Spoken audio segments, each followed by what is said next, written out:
Grandes ideas de la filosofía. Lógica. La lógica es el lenguaje del razonamiento. El término lógica proviene del griego logos, que significa discurso, pero se aplica al campo de la inteligibilidad y del pensamiento ordenado. La lógica se define formalmente como la ciencia que se ocupa de la validez de la inferencia y la demostración. La profunda comprensión de la lógica presenta más matices y se revela sumamente atractiva para los filósofos. La lógica se ocupa fundamentalmente de los principios del razonamiento válido, como por ejemplo qué es necesario para considerar que una argumentación sea lógicamente válida. Es decir, trata de explicar qué son los principios del razonamiento válido de la manera más sistemática posible.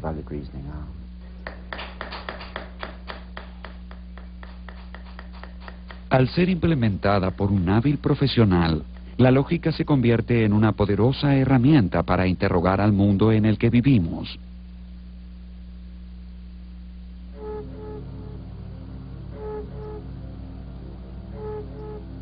La lógica filosófica introduce el rigor y la claridad de la matemática al lenguaje de los filósofos.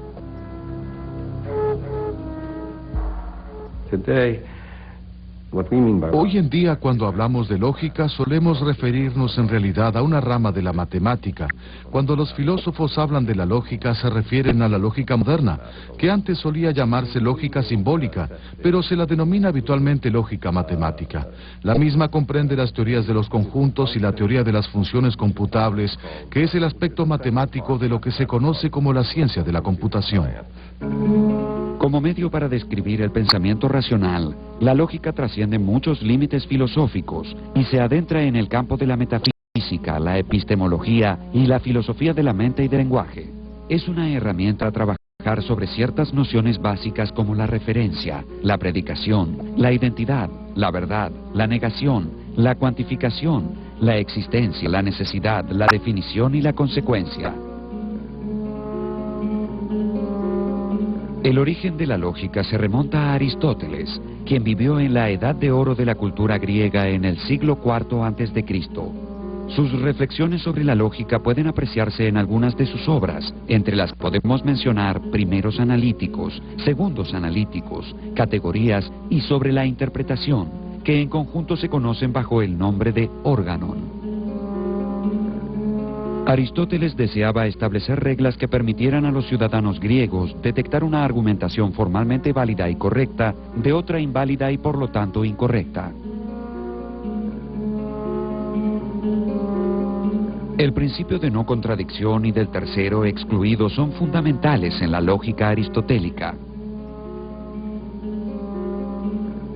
El principio de no contradicción sostiene que ninguna proposición puede ser verdadera y falsa a la vez, mientras que el principio del tercero excluido sostiene que una proposición debe ser o bien verdadera o bien falsa.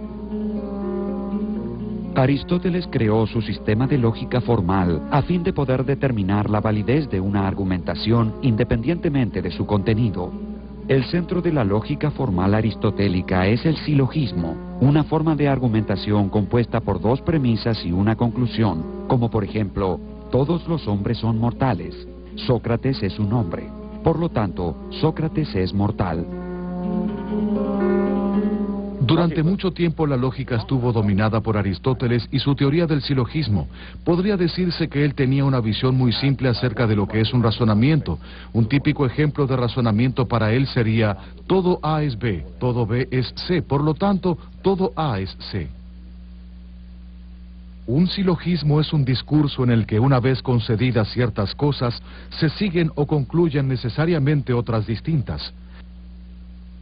Me refiero con esta última frase a que las mismas producen la consecuencia, y por ello no se requiere de ningún otro término adicional para hacer que la consecuencia sea necesaria.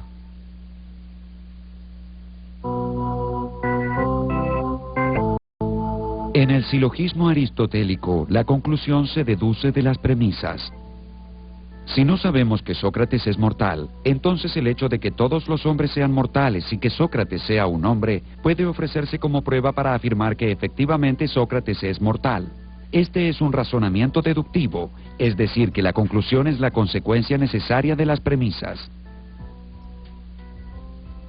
La característica de un silogismo deductivo exitoso consiste en que al ser ejecutado correctamente, no pueden inferirse conclusiones falsas de premisas verdaderas. Tomemos el siguiente ejemplo. Todos los árboles son plantas. Todos los robles son árboles. Todos los robles son plantas. Podemos formalizar este razonamiento y expresarlo de esta manera. Todo M es P. Todo S es M. Por lo tanto, todo S es P. Esta forma de argumentación es válida y su validez es totalmente independiente de la verdad de los enunciados que la componen. Por ejemplo, tomemos un razonamiento tan discutible como el siguiente. Todos los árboles son ángeles. Todos los pájaros son árboles. Por lo tanto, todos los pájaros son ángeles. A pesar de las apariencias, este razonamiento es formalmente válido, aunque sus premisas y conclusión sean falsas. Asimismo, también puede ser válido un razonamiento con premisas falsas y conclusión verdadera. Todos los árboles son flores. Todos los claveles son árboles. Por lo tanto, todos los claveles son flores. La otra forma básica de razonamiento lógico es el inductivo, que establece cómo inferir generalizaciones confiables de los hechos observables.